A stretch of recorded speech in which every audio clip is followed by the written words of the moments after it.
Malam menyelimuti kota kecil tempat Bima tinggal dengan keluarganya.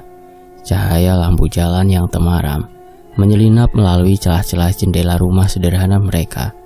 Sebuah bangunan bercat putih dengan atap genteng merah yang sudah sedikit usang. Di dalam, suasana hangat tercipta dari aroma masakan Sari yang masih tercium samar, sayur bayam, dan ikan goreng yang jadi menu makan malam tadi. Bima, pria 35 tahun dengan postur tegap dan rambut pendek yang mulai ditumbuhi uban tipis, duduk di sofa ruang tamu. Matanya tertuju pada layar ponsel, memeriksa pesan dari atasannya tentang jadwal rapat di Bandung esok hari. Dia mengenakan kaos oblong abu-abu dan celana pendek, santai namun terlihat tegang, seperti biasa menjelang perjalanan dinas. Di sudut ruangan, Sari sibuk melipat pakaian di atas meja kecil. Wanita 32 tahun itu memiliki wajah lembut dengan rambut panjang yang diikat asal, mengenakan daster sederhana berwarna biru muda. Tangannya cekatan memasukkan kemeja, celana panjang, dan beberapa keperluan lain ke dalam tas kecil berwarna hitam. Sesekali dia melirik Bima. Alisnya sedikit berkerut, tanda khawatir yang tak bisa disembunyikan. "Mas, yakin mau pergi sendiri besok? Jalan ke Bandung kan jauh, nanti capek," ucapnya dengan nada lembut tapi penuh perhatian. Seperti kebiasaannya setiap kali Bima akan bepergian. Bima menoleh sekilas, lalu kembali menatap ponselnya.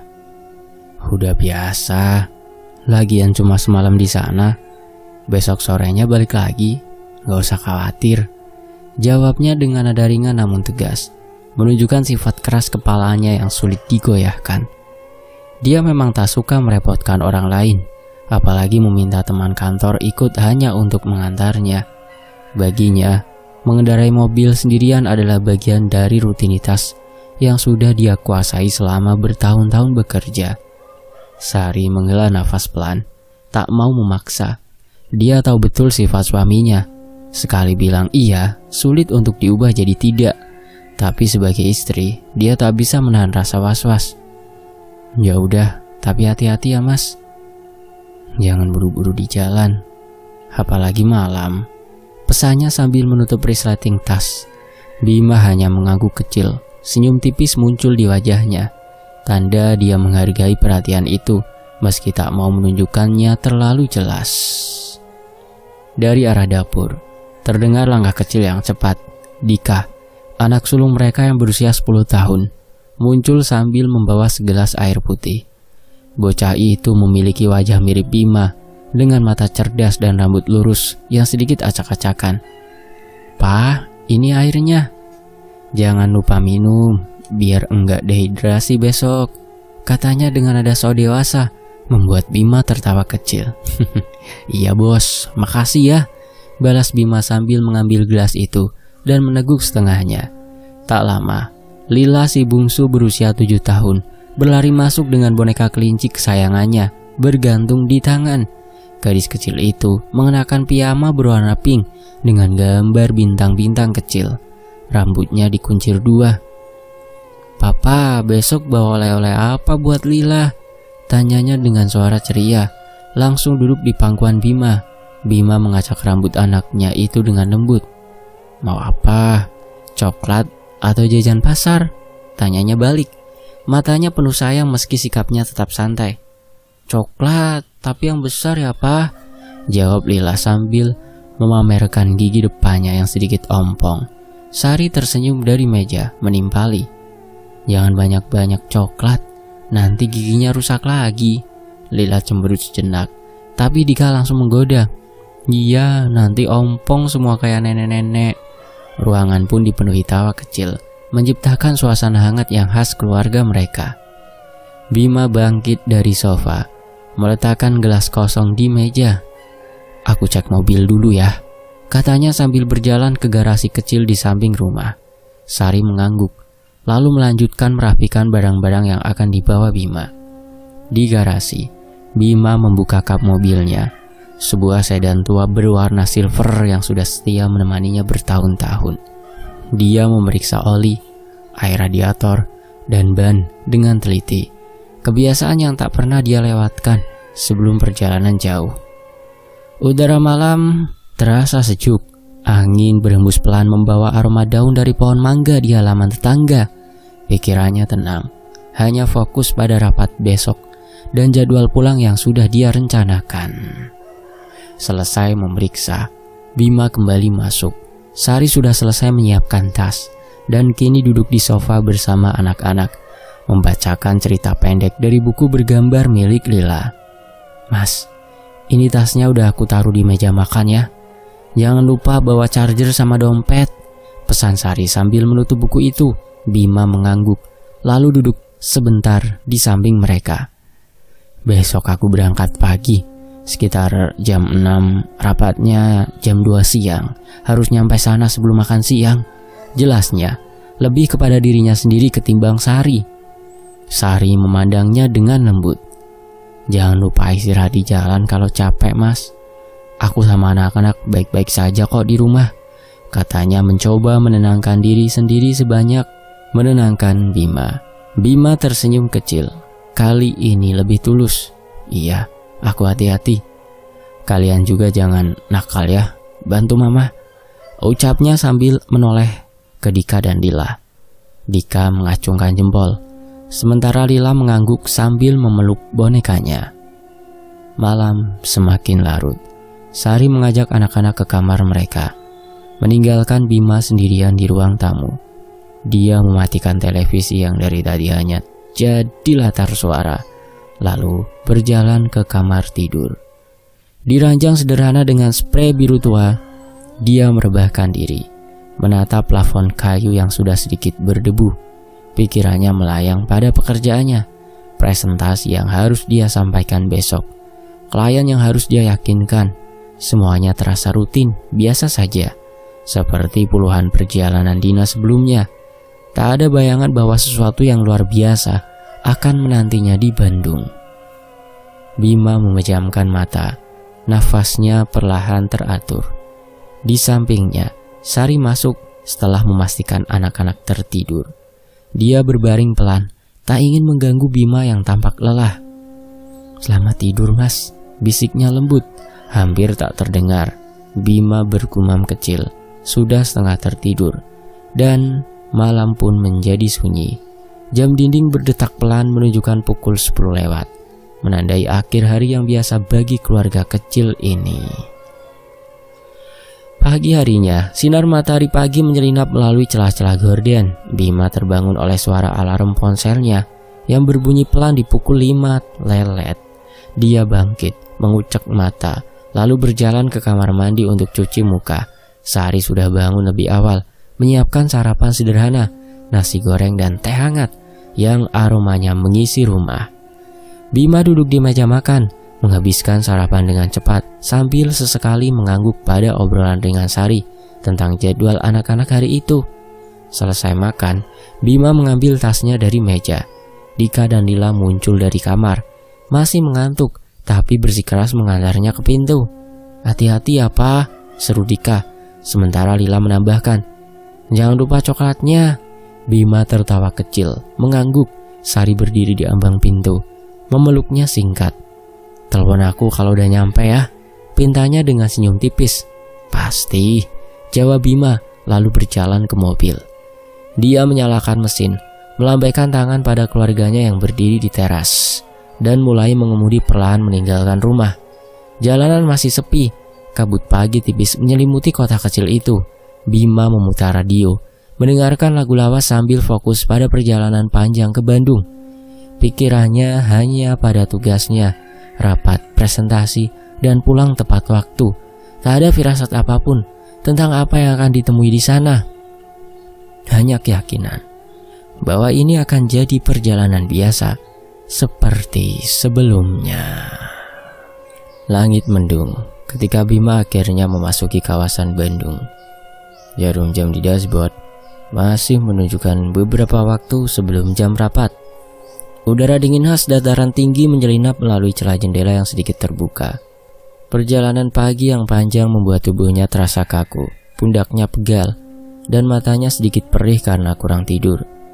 Sedan silver tua yang setia menemaninya kini melaju pelan di jalanan yang ramai. Setelah beberapa menit berkeliling mencari tempat menginap, dia menemukan sebuah penginapan sederhana di pinggir jalan utama. Bangunan 2 lantai dengan neon bertuliskan "Penginapan Mawar" berkedip-kedip di atas pintu masuk. Bima memarkir mobilnya di halaman kecil yang hanya muat 3 kendaraan, lalu mengambil tas dari jok belakang. Resepsionis, seorang pria tua dengan kacamata tebal, menyambutnya dengan senyum mengantuk sambil menyerahkan kunci kamar nomor 7 di lantai 2. "Makan siang nanti jam 12 ya Pak," katanya singkat. Bima mengangguk, tak terlalu peduli karena pikirannya hanya ingin cepat merebahkan diri. Kamarnya kecil tapi bersih, dengan ranjang single, meja kayu sederhana dan jendela menghadap jalan. Bima meletakkan tas di lantai, lalu duduk di tepi ranjang sambil menggosok lehernya yang terasa kaku. Dia menyalakan lampu meja. Cahayanya kuning lembut dan membuka resleting tas untuk mengecek barang bawaan. Kemeja, celana panjang, dokumen rapat, semuanya ada. Tapi saat tangannya merogoh lebih dalam, alisnya berkerut. "Jasnya mana?" gumamnya sendiri, sedikit kesal. Dia membongkar tas lagi, mengeluarkan semua isi hingga ke kaos kaki. Tapi jas yang seharusnya dipakai untuk rapat nanti tak ada. Sari pasti lupa, pikirnya mengingat betapa sibuknya istrinya tadi malam menyiapkan keperluannya. Bima menghela nafas, lalu melirik jam tangannya. Pukul 11 kurang sedikit. Rapat dijadwalkan pukul 2 siang. Jadi dia masih punya waktu untuk mencari jas baru. Ya sudahlah, beli aja di sini, katanya pada diri sendiri. Sifat praktisnya mengambil alih.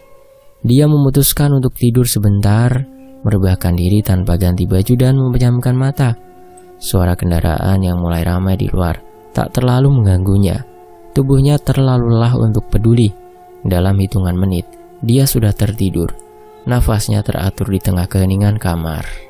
Walaupun tidur beberapa menit, tidak ada 1 jam, dia merasa lebih segar meski kepalanya masih agak berat. Dia mandi cepat dengan air dingin yang membuatnya tersentak, lalu mengenakan kemeja biru tua dan celana jeans dari tasnya.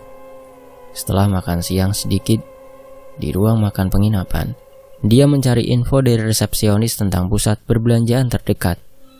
"Kebraga aja tuh Pak, deket mah dari sini. Banyak toko pakaian," saran pria tua itu sambil menunjuk arah. Bima mengangguk, lalu kembali ke kamar untuk mengambil dompet dan kunci mobil.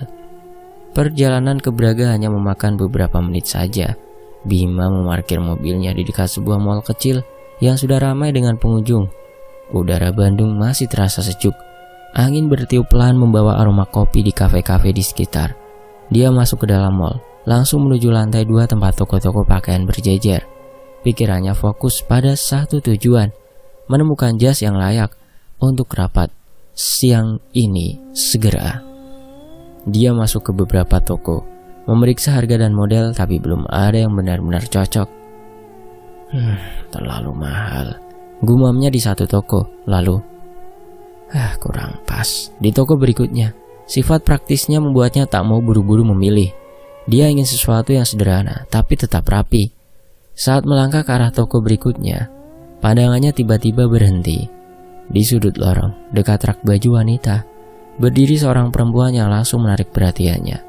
Dia tampak berusia akhir 20-an, sekitar 28 tahun, dengan kulit putih bersih, khas Mojang Bandung, yang kontras dengan rambut panjangnya yang tergerai bebas.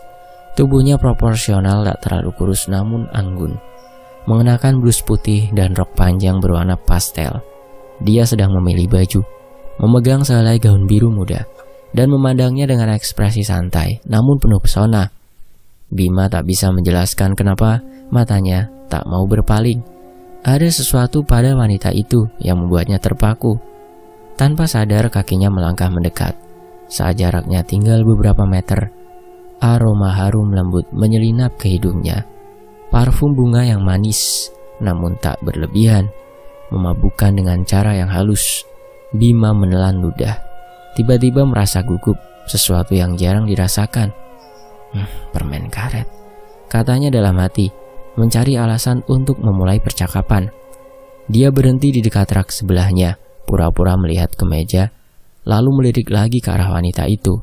Dia masih sendirian, tak ada teman atau siapapun di sekitarnya.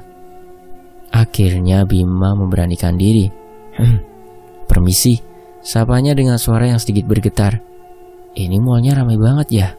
Wanita itu menoleh, matanya yang coklat tua, memandang Bima dengan ekspresi ramah. Iya, emang selalu gitu, jawabnya. Suaranya lembut seperti alunan musik pelan. Bima tersenyum kecil, lega karena tak langsung ditolak. Saya Bima. Kebetulan aku lagi butuh jas buat rapat, katanya mencoba terdengar santai meski jantungnya sedikit lebih cepat. Aku Lita, balas wanita itu sambil tersenyum, memperlihatkan gigi yang rapi. Jas ya? Tuh di ujung lorong itu ada toko bagus. Modelnya simpel tapi elegan. Bima mengangguk terkesan dengan keramahan Lita. Obrolan mereka mengalir tanpa disangka. Dari soal toko, cuaca Bandung hingga sedikit candaan tentang betapa susahnya memilih pakaian yang pas. Lita terlihat santai namun ada aura misterius yang membuat Bima penasaran. Di tengah obrolan, Lita tiba-tiba merogoh tas kecilnya, mengeluarkan pena dan kertas, lalu menulis sesuatu. Ini alamat rumahku, katanya sambil menyerahkan kertas itu. Kalau sempat mampir aja, aku suka masak, bisa coba masakan Sunda asli. Bima menerima kertas itu dengan bingung, tapi tak bisa menyembunyikan rasa tertarik di matanya. Oh iya makasih, keren juga ya. Jarang orang langsung kasih alamat gitu, candanya. Berusaha menutupi kehairanannya. Lita tertawa kecil, biasa aja, aku suka ketemu orang baru. Hari semakin siang dan Bima sadar dia harus segera membeli jas. Aku ke toko yang kamu rekomendasiin dulu ya, makasih banget, katanya sambil melangkah mundur. Lita mengangguk lalu kembali memilih baju. Bima berjalan ke arah toko yang disebutkan, menemukan jas abu-abu sederhana yang langsung dia beli. Setelah mencobanya sebentar, harga cukup terjangkau dan modelnya memang sesuai kebutuhannya, praktis seperti yang dia inginkan. Kembali ke penginapan, Bima meletakkan jas di ranjang lalu duduk di kursi kayu sambil menatap kertas kecil dari Lita. Alamatnya tak terlalu jauh dari penginapan, hanya beberapa kilometer. Pikirannya mulai dipenuhi bayangan wanita itu, senyumnya, suaranya, aroma harumnya. Dia menggelengkan kepala mencoba fokus pada rapat, tapi ada dorongan aneh yang sulit dijelaskan. Mampir bentar gak apa-apa kali ya, habis rapat, gumamnya sendiri. Jarinya mengelus kertas itu. Bima berdiri menyimpan kertas di saku, lalu bersiap. Pikiran tentang Lita masih menggantung, tapi dia belum memutuskan apa-apa. Belum. Jam rapat pun tiba. Bima duduk di salah satu meja kayu di sebuah kafe di sudut Jalan Braga, mengenakan jas abu-abu baru yang dia beli. Jas itu pas di tubuhnya, sederhana namun cukup rapi untuk membuatnya terlihat profesional di hadapan klien.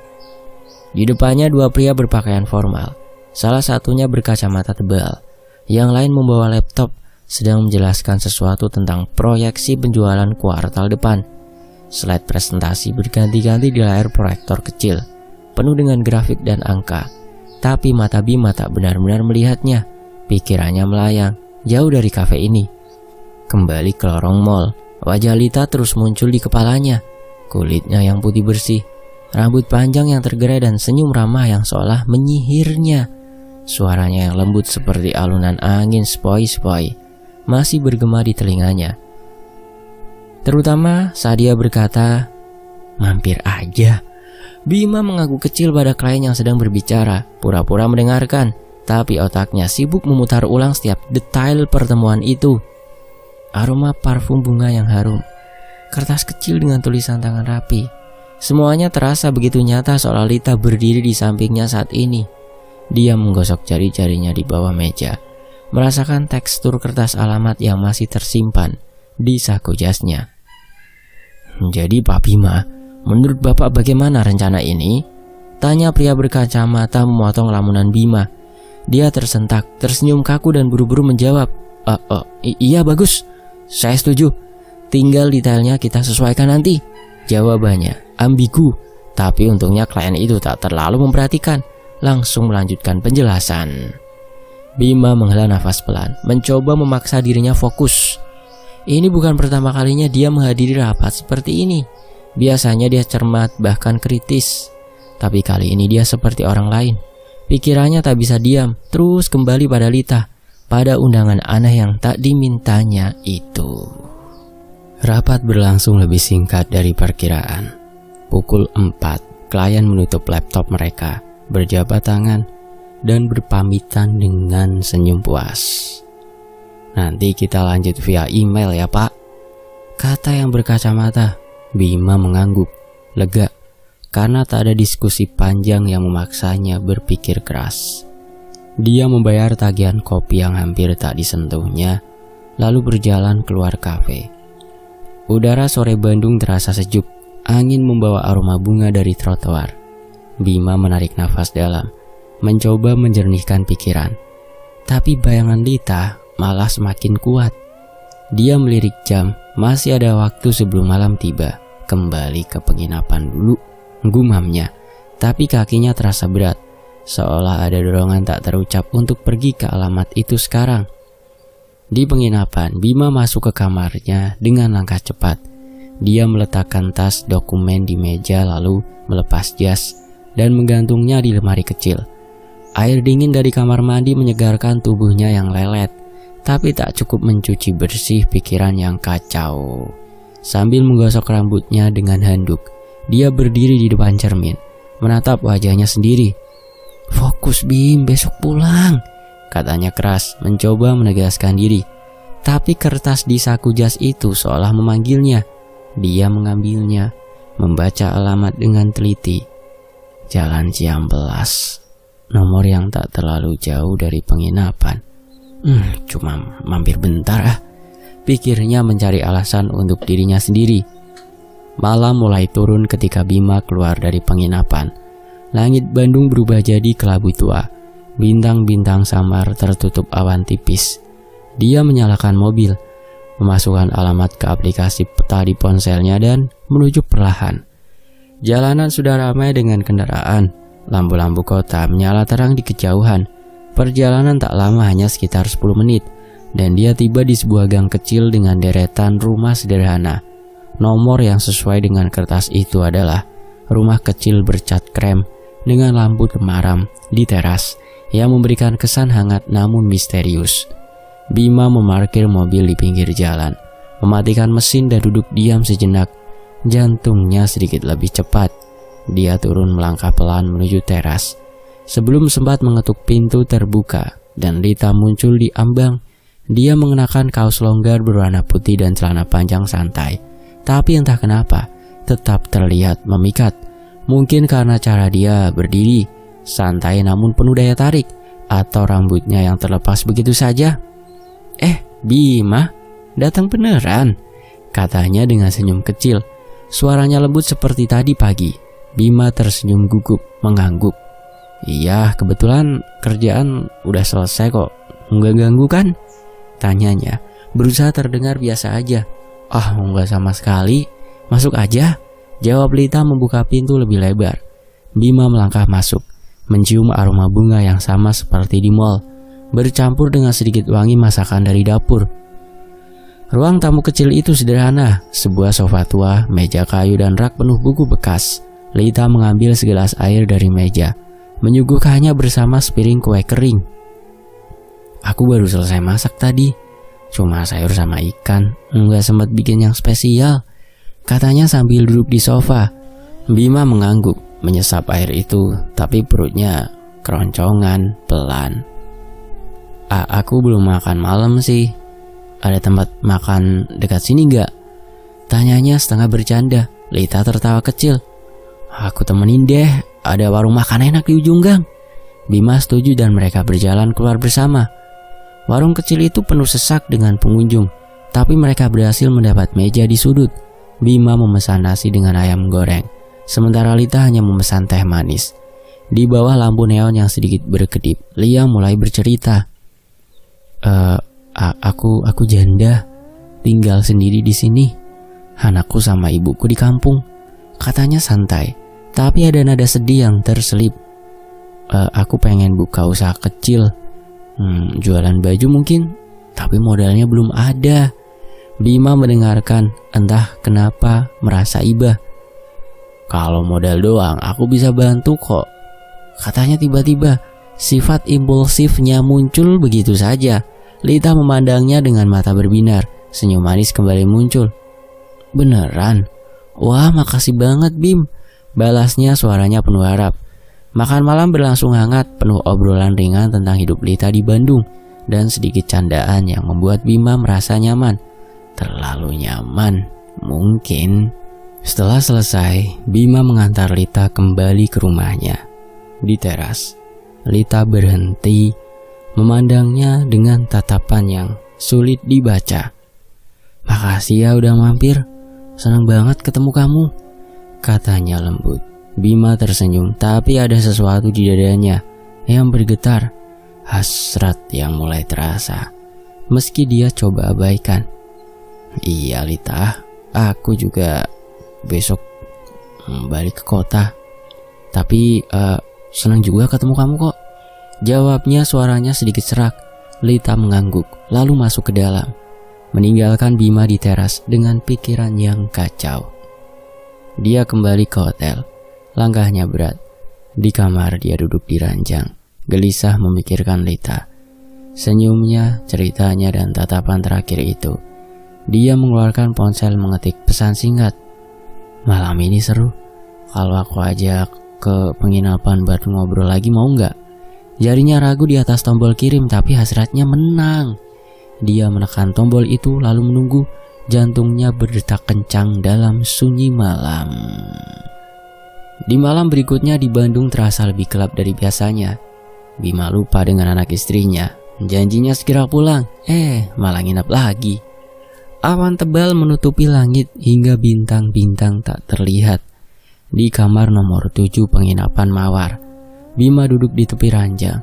Jantungnya berdetak tak beraturan. Cahaya lampu meja yang kuning temaram memantul di dinding, menciptakan bayangan samar yang seolah bergerak sendiri. Dia menatap ponselnya. Layar masih menyala menampilkan pesan yang baru saja dia kirim ke Lita. Dan pesan pun dibalas. Pesan masuk. Mau dong, aku OTW sekarang. Tak lama ponselnya bergetar. Bima menarik nafas dalam. Campuran lega dan gelisah bercampur di dadanya. Dia berdiri, berjalan mondar-mandir di ruangan kecil itu, mencoba menenangkan diri. Cuma ngobrol kok, gumamnya, tapi kata-kata itu terasa kosong. Seperti alasan yang dia buat untuk menipu dirinya sendiri. Pikirannya kembali ke makan malam tadi, senyum Lita, ceritanya tentang hidupnya, dan tatapan lembut yang membukanya pada perasaan yang tak bisa dia tolak. Ada sesuatu pada wanita itu yang membuatnya tertarik. Dan malam ini, dia tak ingin melawan. Ketukan pelan di pintu memotong pikirannya. Bima membuka pintu, dan Lita berdiri di sana, mengenakan jaket tipis berwarna krem di atas kaos santai yang dia pakai tadi. Rambutnya tergerai, sedikit berantakan karena angin malam, tapi justru menambah daya tariknya. Cepat banget, kata Bima sambil tersenyum gugup, melangkah ke samping agar Lita masuk. Deket kok, cuma naik ojek bentar, jawab Lita dengan suara lembutnya, lalu melangkah masuk dan meletakkan tas kecilnya di meja. Ruangan terasa semakin sempit dengan kehadiran Lita. Aroma parfum bunga yang sama seperti pagi tadi memenuhi udara, memabukkan Bima dengan cara yang halus namun kuat. Dia menutup pintu lalu duduk di kursi kayu, sementara Lita memilih ranjang, duduk santai dengan kaki disilangkan. Jadi mau ngobrol apa lagi? Tanya Lita. Senyum kecil muncul di bibirnya, tapi matanya berkilat dengan sesuatu yang sulit dibaca. Kelembutan bercampur godaan. Bima tertawa kecil, mencoba menjaga suasana ringan. Entah ya, tadi udah ngobrol banyak kan ya? Mungkin tentang rencana usahamu? Lita mengangguk, lalu mulai bercerita lagi. Kali ini tentang ide-ide kecilnya. Toko baju online, mungkin, atau butik kecil di toko. Bima mendengarkan, tapi perhatiannya terus terganggu oleh detail kecil. Cara Lita menggerakkan tangannya, Kilau rambutnya di bawah lampu dan suaranya yang seperti menariknya masuk lebih dalam. Obrolan itu perlahan bergeser dari hal-hal biasa ke candaan yang lebih personal, hingga akhirnya hening menyelimuti mereka. Lita memandangnya lama, dan Bima merasa dadanya sesak, bukan karena takut, tapi karena hasrat yang tak bisa lagi dia bendung. Entah siapa yang bergerak duluan, tapi tiba-tiba mereka sudah begitu dekat. Bima tak ingat kapan tangannya menyentuh bahu Lita, atau kapan Lita membalas dengan sentuhan lembut di lengannya. Yang dia tahu, malam itu berubah jadi sesuatu yang tak pernah dia rencanakan. Godaan yang tadi hanya bayangan, kini jadi nyata, dan dia tak bisa menahan diri. Mereka terjerumus dalam dosa. Malam penuh hasrat yang membuat Bima merasa asing pada dirinya sendiri. Seperti ada orang lain yang mengambil alih tubuhnya, meninggalkan logika dan tanggung jawab di sudut kamar itu. Pagi tiba dengan sinar matahari yang menyelinap melalui gorden. Bima terbangun dengan kepala berat. Tubuhnya kaku dan perasaan aneh yang sulit dijelaskan. Lita masih tidur di sampingnya. Nafasnya pelan dan teratur. Dia menatap wajah wanita itu sejenak. Cantik, tenang, tapi ada bayangan rasa bersalah yang mulai menyelinap di hatinya. Bima bangkit pelan, berusaha tak membangunkannya, lalu masuk ke kamar mandi untuk mencuci muka. Air dingin menyentaknya, tapi tak cukup menghapus apa yang terjadi semalam. Dia kembali ke kamar mengenakan kemeja dan mulai mengemas barang-barangnya ke dalam tas. Lita terbangun tak lama kemudian, mengucek mata sambil tersenyum kecil. "Pagi mas," katanya lembut, duduk di ranjang dengan rambut berantakan yang malah membuatnya terlihat lebih menarik. "Pagi Lita," balas Bima singkat, fokus pada resleting tasnya. Udah mau balik ya?" tanya Lita. Nadanya sedikit kecewa. Bima mengangguk. "Iya, sore ini aku pulang. Kerjaan kan udah selesai." Lita diam sejenak lalu berkata, "Aku gak mau pisah sama kamu Bim. Malam ini beda." Kata-kata itu menghentikan tangan Bima. Dia menoleh melihat Lita yang memandangnya dengan mata penuh harap. Emosinya terguncang lagi. Dan tanpa pikir panjang dia berkata, "Kalau gitu, pindah aja ke kotaku, buka usaha di sana. Aku bantu, anakmu kan bisa sama ibumu di kampung. Gak usah khawatir." Lita terdiam sejenak, lalu senyum lebar muncul di wajahnya. "Beneran? Aku mau banget. Aku rencanain cepet-cepet ya," katanya antusias. Ambisinya terlihat jelas di matanya yang berbinar. Bima tersenyum kecil, tapi ada beban di dadanya yang tak bisa dia abaikan. Dia mengangguk lalu melanjutkan packing. Lita bangkit mengambil tasnya dan berkata, "Aku balik dulu ya Bim, nanti aku kabarin kalau udah siap pindah." Bima mengantarnya ke pintu dan Lita pergi dengan langkah ringan, meninggalkan aroma parfum yang masih tercium samar. Bima menutup pintu, duduk di ranjang dan menatap tasnya. Dia tahu apa yang dilakukan salah, tapi rasanya terlalu kuat untuk dilawan. Sore itu, Bima meninggalkan Bandung. Perjalanan pulang terasa lebih panjang dari biasanya. Pikirannya kacau antara Lita dan rumah yang menantinya. Mobil melaju di jalan tol. Matahari tenggelam di kejauhan dan malam sudah turun ketika dia tiba di rumah. Rumah kecil bercat putih itu terlihat hangat dengan lampu teras menyala.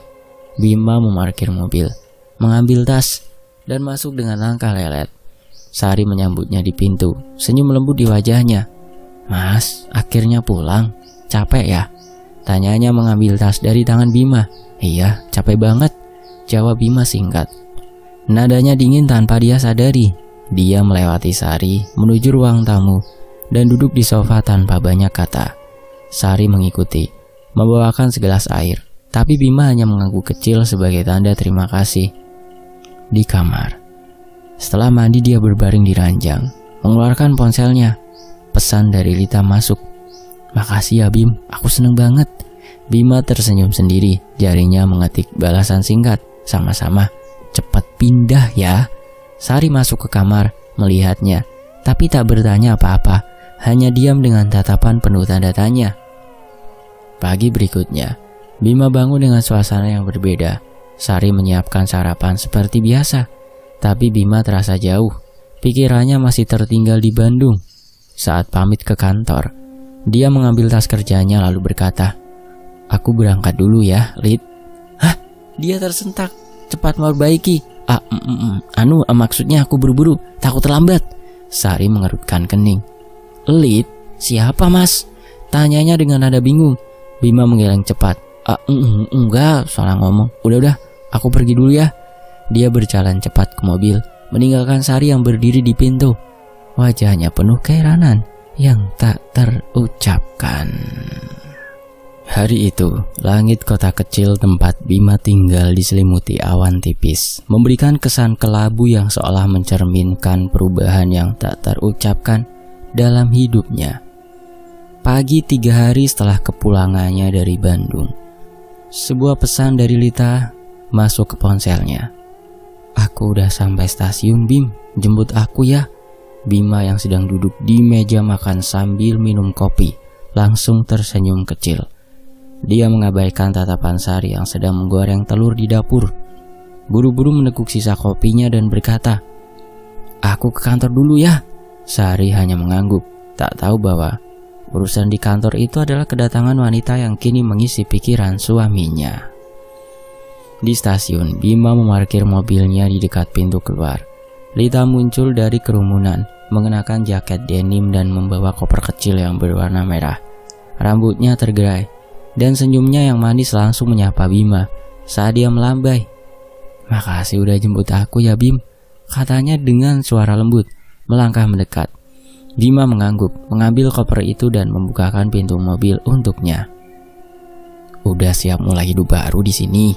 tanyanya, mencoba terdengar santai meski ada getaran aneh di dadanya. "Pasti, apalagi ada kamu, Bim," balas Lita. Matanya berkilat dengan ambisi yang terselubung kelembutan. Hari itu Bima tak langsung ke kantor. Dia mengantar Lita ke sebuah kos sederhana yang dia temukan lewat iklan online. Lokasinya hanya 10 menit dari kantornya, cukup strategis untuk usaha kecil yang Lita rencanakan. Kos itu kecil tapi rapi, dengan kamar berukuran 6 meter persegi, lemari kayu dan kasur single. "Ini cukup buat awal," kata Bima sambil membayar sewa 2 bulan di muka dengan tabungan pribadinya. Lita tersenyum lebar. "Makasih banget, Bim. Aku janji bakal bikin usaha ini jalan." Bima hanya mengangguk, tak terlalu memikirkan angka yang berkurang di rekeningnya. Sore harinya setelah pulang dari kantor, Bima kembali ke kos Lita. Dia membawa Lita ke sebuah pasar lokal, mencari kios kosong yang bisa disewa untuk usaha jualan aksesoris. Mereka menemukan satu di sudut pasar, kecil, sedikit berdebu tapi cukup terjangkau. Bima langsung membayar sewa 3 bulan dan memberikan tambahan uang untuk Lita membeli stok awal. "Mulai pelan-pelan aja, nanti aku bantu kalau butuh apa lagi," katanya. Sifat lemahnya pada Lita mulai terlihat jelas. Lita memeluknya singkat. Kamu baik banget sih, Bim," ucapnya dengan nada manja yang membuat Bima tersenyum, melupakan beban di pundaknya. Sejak saat itu, hidup Bima berubah drastis. Dia mulai jarang pulang ke rumah, sering menginap di kos Lita dengan alasan lembur yang Sari terima dengan diam. Malam-malamnya dipenuhi obrolan ringan, tawa, dan kebersamaan dengan Lita yang membuatnya penuh semangat. Jauh berbeda dari sikapnya di rumah. Di kantor, pekerjaannya pun kacau. Laporan terlambat, data salah, dan bosnya mulai kesal. Suatu siang saat Bima duduk di meja kerjanya dengan mata sayu, atasannya menghampiri. "Bima, ini kerjaanmu kok berantakan. Klien kemarin komplain loh," bentaknya. Bima hanya mengangguk. Maaf pak, lagi banyak pikiran," jawabnya acuh. Pikirannya malah melayang pada Lita. Bersama Lita, dia seperti orang lain. Dia membelikan apa saja yang Lita minta. Tas baru, sepatu, bahkan ponsel murah untuk keperluan usaha. Tabungannya yang tadinya cukup untuk kebutuhan keluarga mulai menipis. Tapi Bima tak peduli. Lita menghabiskan uang itu dengan cepat, tak hanya untuk usaha tapi juga untuk belanja pribadi. Suatu malam, Bima mendapati Lita bersiap pergi dengan rok pendek dan atasan ketat. Mau kemana, Lid? Tanyanya. Alisnya berkerut. Itu mau ke kafe ketemu sama teman baru. Kali aja bisa buat bisnisan. Bentar aja kok, jawab Lita santai. Bima menggeleng. Janganlah, aku gak suka kamu ke situ. Ada cowok lainnya juga kan? Lita cemberut. Ya Tuhan Bim, aku cuma ketemu urusan bisnis kok. Jangan posesif dong, bentaknya. Bima diam, takut Lita marah lebih jauh dan akhirnya mengangguk. Ya udah, hati-hati. Sementara itu di rumah, Sari mulai merasakan perubahan itu. Uang bulanan yang biasanya cukup untuk kebutuhan sehari-hari dan sekolah anak-anak kini jauh berkurang. Mas, kok nafkahnya cuma segini? 2 minggu lagi kan Lila bayar les, tanyanya suatu sore saat Bima pulang sebentar untuk ganti baju. Bima menghela nafas. Bulan ini gaji aku kecil. Sabar ya Sar, jawabnya dingin. Alasan yang dia tahu tak sepenuhnya benar. Sari memandangnya lama, tapi tak memaksa lebih jauh. Ya udah, aku coba atur, katanya pelan. Suaranya penuh tekanan yang tersembunyi. Tabungan Bima semakin menyusut. Lita terus meminta untuk stok aksesoris, untuk bayar listrik kos, untuk makan malam di luar. Bima memberi tanpa hitungan. Entah kenapa tak bisa menolak wanita itu. Usaha Lita sebenarnya tak berkembang. Kios sering tutup karena dia malas datang, dan uang stok lebih banyak habis untuk keperluan pribadinya. Tapi Bima tak melihat itu, atau mungkin tak mau melihat. Bersama Lita, dia merasa hidup. Meski di sisi lain, hidupnya yang lain perlahan runtuh. Suatu malam setelah seminggu penuh menginap di kos Lita, Bima pulang ke rumah karena tak punya baju bersih lagi. Dia tiba larut, wajahnya lelah tapi matanya masih menyimpan bayangan Lita. Sari menyambutnya dengan teh hangat. Mas, Dika besok bayar buku sekolah. Bisa minta uangnya enggak? Pintanya hati-hati. Tahu Bima sedang tak mood, Bima menghela nafas kasar. Gak ada uang Sar, aku lagi susah, ngerti enggak? Bentaknya. Nada yang tak biasa dia gunakan pada istrinya. Sari terdiam, matanya berkaca-kaca. Susah kok masih bisa keluar tiap malam sih? Tanyanya pelan, suaranya gemetar. Bima bangkit tak mau menjawab. Aku capek, ngomongnya besok aja, katanya tajam, lalu berjalan ke kamar mandi untuk menghindar. Air dingin membasahi wajahnya, tapi tak cukup menyuci rasa bersalah yang mulai muncul samar. Dia keluar, mengambil bantal dari kamar dan memilih tidur di sofa ruang tamu. Sari tak mengikutinya, hanya duduk di meja makan dengan wajah pucat. Tangannya memegang cangkir teh yang sudah dingin. Bima menutup mata, tapi pikirannya tak bisa lepas dari Lita, wajahnya, tawanya, dan malam-malam yang mereka habiskan bersama. Dia memeluk bantal erat, terpisah dari Sari, dari keluarganya, tenggelam dalam dunia baru yang dia ciptakan sendiri. Pagi itu, rumah kecil bercat putih di kota tempat Bima tinggal terasa lebih sunyi dari biasanya. Cahaya matahari yang biasanya membawa kehangatan kini terasa dingin bagi Sari, yang duduk di meja makan dengan cangkir teh yang tak disentuh. Matanya sembab, bekas tangis semalam masih terlihat di wajahnya yang pucat. Bima sudah pergi sejak subuh, entah ke kantor atau ke tempat lain yang tak pernah dia jelaskan lagi. Anaknya Dika dan Lila masih tidur di kamar mereka, meninggalkan Sari sendirian dengan pikiran yang berputar liar. Semalam, pertengkaran kecil tentang uang sekolah yang telah membukakan matanya. Ada sesuatu yang salah, sangat salah dengan suaminya. Sari menggenggam ponselnya. Jari-jarinya ragu di atas layar. Sikap Bima yang dingin, kepergiannya yang semakin sering, dan uang yang hilang entah kemana membuat dadanya sesak. Mas Bima gak gitu biasanya, gumamnya pelan, suaranya bergetar. Dia teringat kejadian pagi setelah Bima pulang dari Bandung, ketika dia keceplosan memanggil Lid dan buru-buru mengelak. Nama itu terus bergema di kepalanya, seperti teka-teki yang tak bisa dia pecahkan. Setelah berminggu-minggu menahan diri, Sari tak tahan lagi. Dia harus mencari jawaban, dan satu-satunya orang yang mungkin tahu adalah Reza, sahabat lama Bima. Reza, pria 36 tahun dengan sikap tenang dan bijaksana, adalah teman Bima sejak SMA. Sari mengenalnya sebagai sosok yang jarang bicara, tapi selalu punya solusi. Dan dia tahu Reza mewarisi ilmu klinik dari bapaknya, sesuatu yang sering jadi candaan ringan di antara mereka. Sari membuka kontak ponselnya, menemukan nomor Reza dan mengetik pesan singkat. "Reza, bisa ketemu hari ini? Aku ada masalah, penting banget." Tak sampai 5 menit balasan masuk. "Bisa Sar, jam 10 ya, di kafe bunga dekat pasar." Sari menarik nafas lega, lalu bangkit untuk bersiap, berusaha menyembunyikan kegelisahannya demi anak-anak.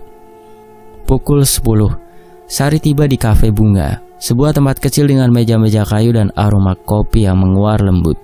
Dia memilih meja di sudut, jauh dari keramaian pedagang pasar yang mampir untuk sarapan. Reza datang tak lama kemudian mengenakan kemeja flanel biru tua dan celana jeans. Wajahnya tenang seperti biasa, tapi matanya tajam, seolah bisa membaca apa yang ada di pikiran orang lain. "Sar, apa kabar? Kelihatan capek banget kamu," sapanya sambil duduk. Suaranya lembut tapi penuh perhatian. Sari tersenyum tipis.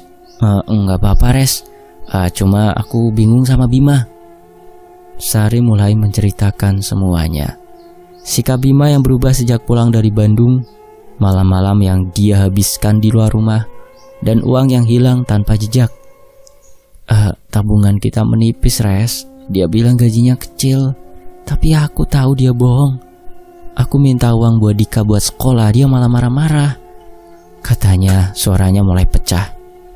Terus dia pernah keceplosan manggil nama Lid di depanku. Aku takut Reza, takut dia punya orang lain.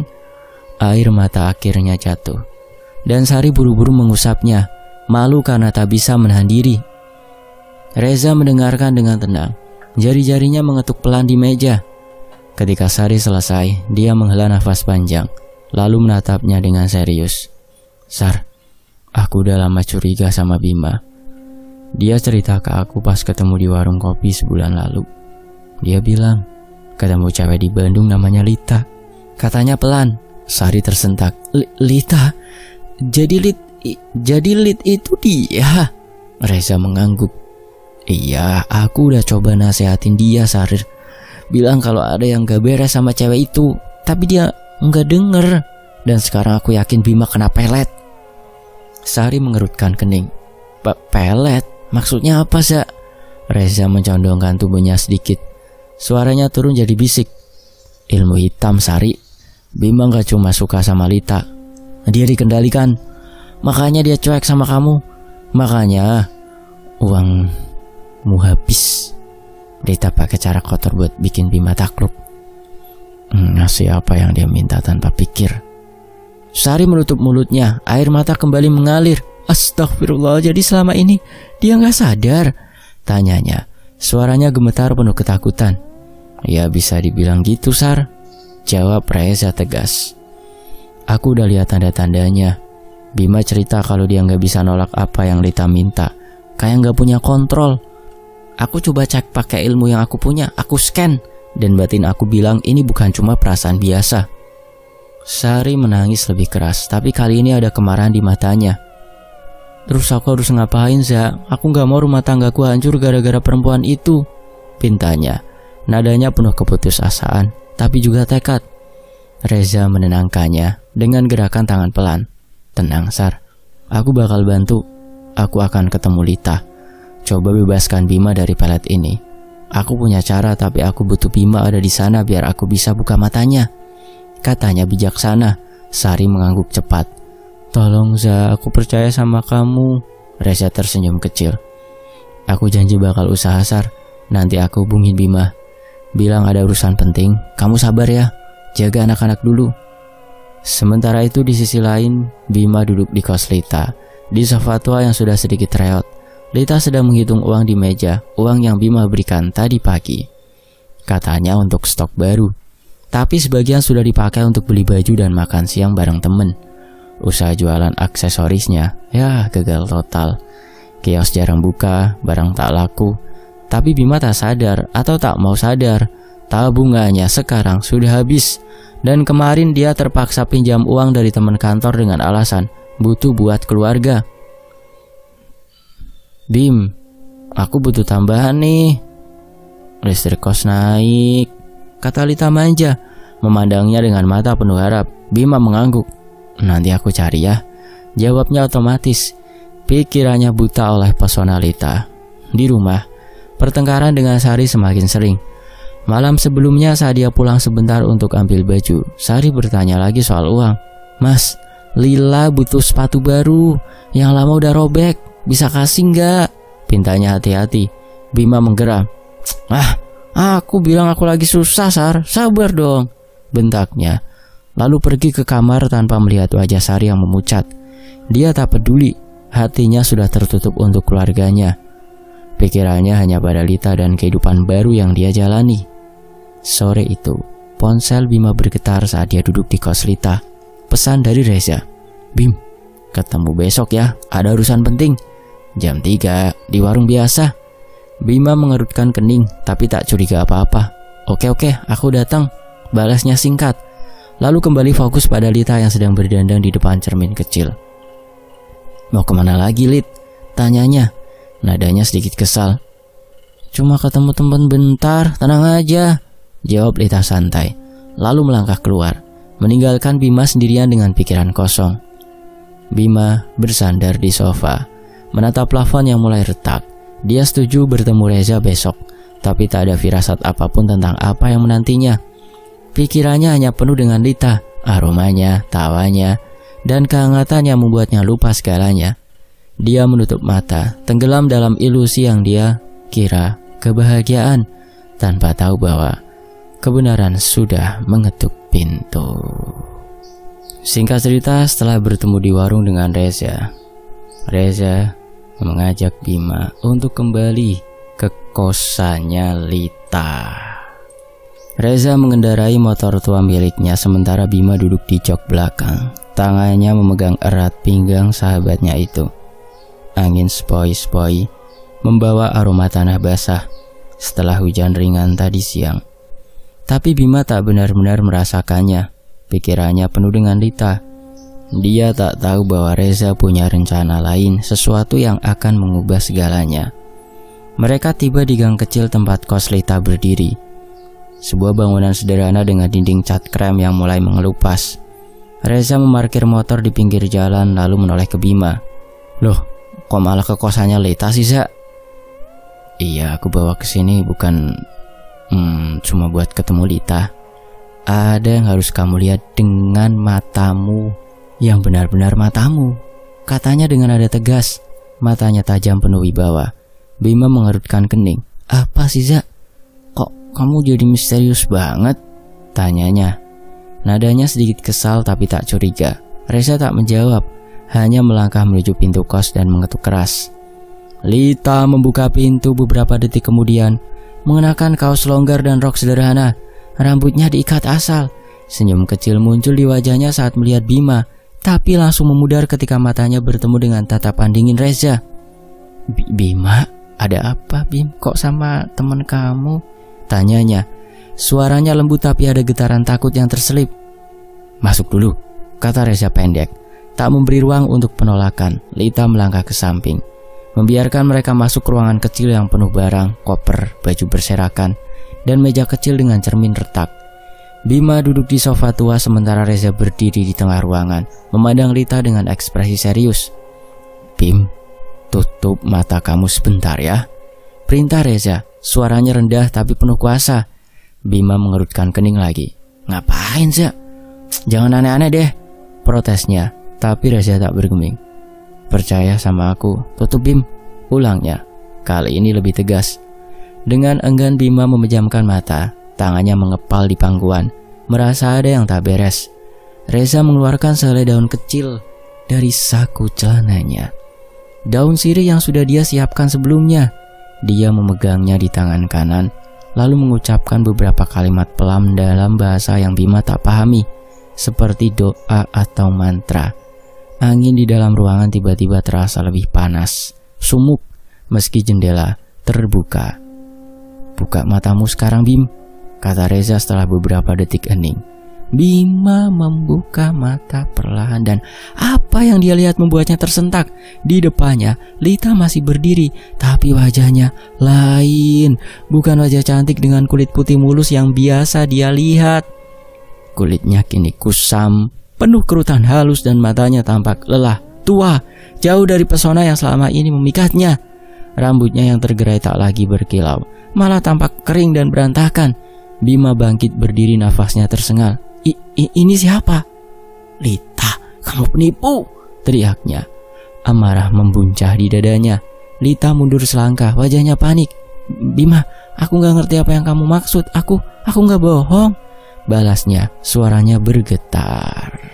Reza melangkah maju, menghentikan Bima yang hampir mendekati Lita. Tenang Bim, ini yang aku maksud. Aku mau kamu lihat. Dia pakai susuk dan pelet buat mengontrol kamu, katanya tenang tapi penuh otoritas. Bima menoleh ke Reza. Pelet, susuk, maksudnya apa sih? Tanyanya, suaranya penuh kebingungan bercampur kemarahan. Reza menatap Lita. Ceritain sendiri, atau aku yang buka semua rahasiamu, ancamnya, nadanya dingin. Lita menunduk, tangannya gemetar. Air mata mulai mengalir di pipinya yang kini terlihat jauh lebih biasa. Aku minta maaf Bim, katanya pelan. Suaranya pecah. Aku pakai susuk biar cantik, pakai pelet biar laki-laki suka sama aku. Aku kasih kamu air yang udah aku doain waktu kita makan malam pertama kali. Aku gak mau hidup susah lagi setelah cerai. Aku jerat banyak orang sebelum kamu. Aku cuma mau hidup enak, lanjutnya, menangis terseduh-seduh. Bima terdiam, wajahnya memerah, tinjunya mengepal erat. Jadi selama ini aku cuma alat buatmu, bentaknya. Suaranya bergema di ruangan kecil itu. Reza mengangkat tangan, menenangkan Bima. Dia udah ngaku Bim, sekarang terserah. Dia dihukum atau kita bersihin ilmunya aja, katanya bijaksana. Lita langsung berlutut memandang Bima dengan wajah penuh penyesalan. Tolong Bim, aku minta ampun. Aku janji bakal berhenti, aku gak mau gini lagi, pintanya. Air matanya membasahi lantai. Bima memandangnya lama. Amarahnya perlahan bercampur kebingungan dan rasa iba yang tak dia mengerti. Reza, apa yang bisa kita lakuin? Tanyanya akhirnya. Suaranya lebih tenang. Tanda kesadaran mulai muncul. Malam ini aku bersihin ilmunya, jawab Reza tegas. Dia mengeluarkan tas kecil dari jaketnya, berisi daun kelor, segelas air yang dia bawa dari rumah, dan beberapa bunga kering. Duduk di sini Lita, perintahnya. Lita menurut, duduk di lantai dengan wajah pucat. Reza mulai ritualnya. Dia membakar daun kelor di mangkuk kecil. Asapnya tipis, tapi menusuk hidung. Dia membaca doa pelan. Tangannya bergerak di udara seolah menggambar pola tak terlihat. Lita tiba-tiba menjerit kecil. Tangannya memegang dahi, dan Reza mendekat. Dengan jari telunjuk dia menekan titik di dahi Lita, dan sesuatu yang kecil seperti jarum tipis keluar dari kulitnya. Susuk itu jatuh ke lantai, berkilau samar. Lita kesakitan, nafasnya tersengal. Tapi Reza tak berhenti. Dia menuang air 7 rupa, air yang dia kumpulkan dari 7 sumber berbeda, dalam mangkuk, mencampurnya dengan bunga kering, lalu menyiramkannya ke kepala Lita. Wanita itu menjerit lagi, tubuhnya bergetar hebat, dan wajahnya berubah sepenuhnya. Tua, kusam, penuh noda yang tak pernah Bima lihat sebelumnya. Reza mengakhiri ritual dengan memberinya segelas air putih yang sudah dia doakan. Minumlah, perintahnya. Lita menurut. Tapi begitu air itu masuk ke tenggorokannya, dia muntah hebat. Cairan hitam kental keluar dari mulutnya. Bau menyengat memenuhi ruangan. Setelah beberapa menit, Lita terduduk lemas. Nafasnya tersengal.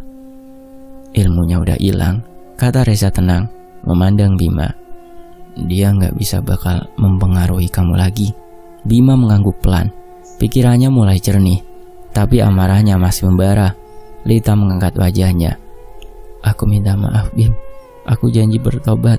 Boleh gak aku ketemu istri kamu besok? Aku mau minta maaf langsung, pintanya. Suaranya lemah tapi tulus. Bima menatapnya lama, lalu mengangguk. Ya, datang aja. Tapi ini terakhir aku lihat kamu, katanya dingin. kesadaran mulai mengambil alih. Reza mengemasi barang-barangnya, lalu menepuk pundak Bima. "Aku antar kau pulang, Bim. Urusan kita selesai besok," katanya dengan nada berwibawa. Bima mengangguk, melangkah keluar tanpa menoleh lagi ke Lita. Lita tetap duduk di lantai, menatap kosong ke arah pintu, lalu bangkit perlahan menuju ranjangnya. Dia tahu malam ini adalah akhir dari permainannya, dan besok dia harus menghadapi Sari, langkah pertama menuju pertaubatan yang dia janjikan. Pagi itu, sinar matahari menyelinap lembut melalui jendela rumah kecil bercat putih milik Bima, membawa kehangatan yang sudah lama tak terasa di dalamnya. Sari berdiri di dapur, mengaduk sayur bayam di panci kecil. Aroma masakan sederhana itu mengisi udara. Dia mengenakan daster biru tua, rambutnya diikat rapi, tapi matanya masih menyimpan bayangan luka dari hari-hari sebelumnya. Bima duduk di meja makan, tangannya memegang cangkir kopi yang sudah mulai dingin.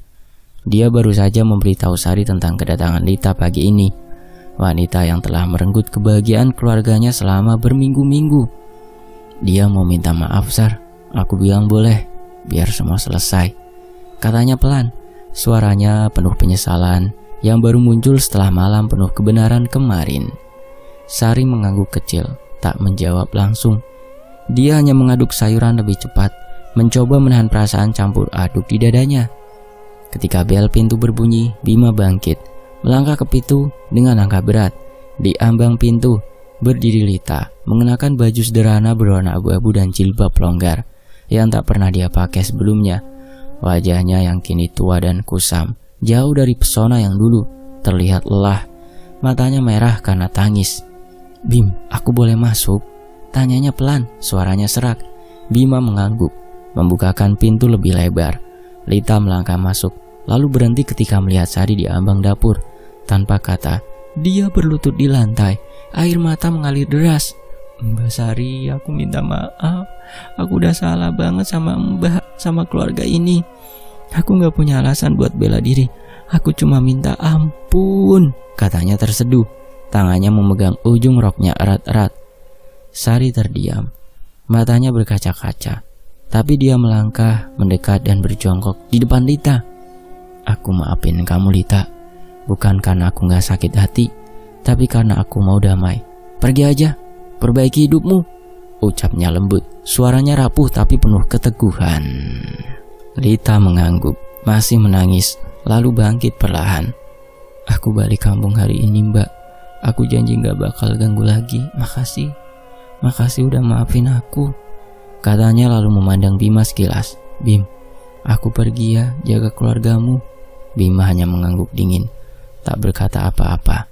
Lita melangkah keluar, meninggalkan rumah itu dengan koper kecilnya, menuju kehidupan baru yang dia harap bisa jadi penebusan. Selesai. Demikianlah sebuah kisah, semoga terhibur dan bisa mengambil hikmah. Selamat berpuasa ya. Saya pamit. Wassalamualaikum, sampai jumpa di kisah lainnya. Tetap di Tony FS. Wassalamualaikum.